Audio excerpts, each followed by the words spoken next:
Hello everyone, welcome to Jyothi's cooking channel. ಇವತ್ತು ನಾನು ಇಡ್ಲಿಗೆ ಕಾಂಬಿನೇಷನ್ ಆಗಿ ಸಾಂಬಾರನ್ನ ಯಾವ ಥರ ಮಾಡೋದು ಅಂತ ತೋರಿಸ್ಕೊಡ್ತಾ ಇದ್ದೀನಿ. ಇಲ್ಲಿ ನಾನು ಒಂದು ಕುಕ್ಕರ್ಗೆ ಅರ್ಧ ಕಪ್ನಷ್ಟು ಚೆನ್ನಾಗಿ ಬೇಳೆ ಮತ್ತು ಅರ್ಧ ಕಪ್ನಷ್ಟು ತೊಗರಿಬೇಳೆ,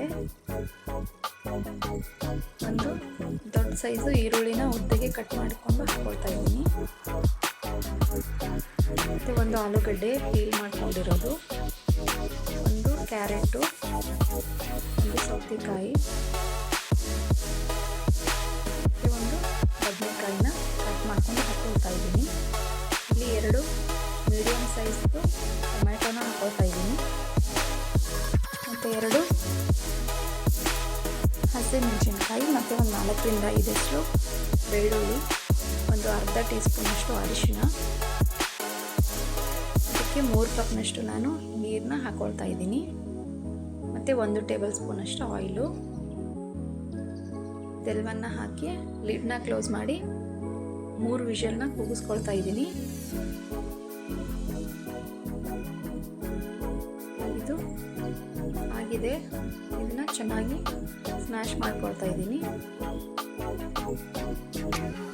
ಇದಕ್ಕೆ ಸಾಂಬಾರ್ ಕನ್ಸಿಸ್ಟೆನ್ಸಿಗೆ ಬೇಕಾದಷ್ಟು ನೀರನ್ನ ಹಾಕ್ಕೊಂಡು ಮತ್ತು ಗ್ಯಾಸ್ನ ಆನ್ ಮಾಡ್ಕೊಂಡು ಇಟ್ಕೊಂಡು ಇದಕ್ಕೆ ನಾನು 1 ಟೀ ಸ್ಪೂನಷ್ಟು ರೆಡ್ ಚಿಲ್ಲಿ ಪೌಡ್ರು, ರುಚಿಗೆ ಸಾಲ್ಟು, 1 ಟೇಬಲ್ ಸ್ಪೂನಷ್ಟು ಸಾಂಬಾರು ಪೌಡ್ರು, 1 ಟೀ ಸ್ಪೂನಷ್ಟು ಬೆಲ್ಲ, ಇದೆಲ್ಲವನ್ನು ಹಾಕಿ ಕುದಿಯೋದಕ್ಕೆ ಬಿಡ್ತಾ ಇದ್ದೀನಿ ಮೀಡಿಯಮ್ ಫ್ಲೇಮಲ್ಲಿ. ಮತ್ತು ಒಂದು ಸೈಡ್ನಲ್ಲಿ ಇಲ್ಲಿ ತಡ್ಕ ಪ್ಯಾನ್ನಲ್ಲಿ 1 ಟೇಬಲ್ ಸ್ಪೂನಷ್ಟು ಆಯಿಲು, ಸ್ವಲ್ಪ ಜೀರಿಗೆ,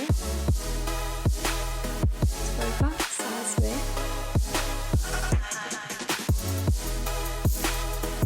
ಒಂದು ಸ್ವಲ್ಪ ಕರಿಬೇವಿನ ಸೊಪ್ಪು, ಇದು ಸಿಡಿದ ನಂತರ ಎಂಡಲ್ಲಿ ಒಂದು ಸ್ವಲ್ಪ ಹಿಂಗನ್ನ ಹಾಕ್ಕೊಳ್ತಾ ಇದ್ದೀನಿ. ಈ ಒಗ್ಗರಣೆನ ನಾನು ಸಾಂಬಾರಿಗೆ ಟ್ರಾನ್ಸ್ಫರ್ ಮಾಡಿಬಿಟ್ಟು ಮೀಡಿಯಮ್ ಫ್ಲೇಮ್ನಲ್ಲಿ ಒಂದು 5 ನಿಮಿಷ ಚೆನ್ನಾಗಿ ಕುದಿಸ್ಕೊಳ್ತೀನಿ.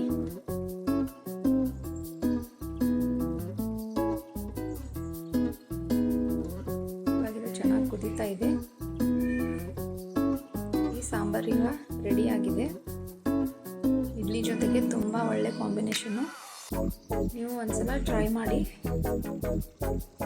ರೆಸಿಪಿ ಇಷ್ಟ ಆದರೆ ಲೈಕ್ ಮಾಡಿ ಮತ್ತು ನನ್ನ ಚಾನಲ್ನ ಸಬ್ಸ್ಕ್ರೈಬ್ ಮಾಡಿ. Thank you.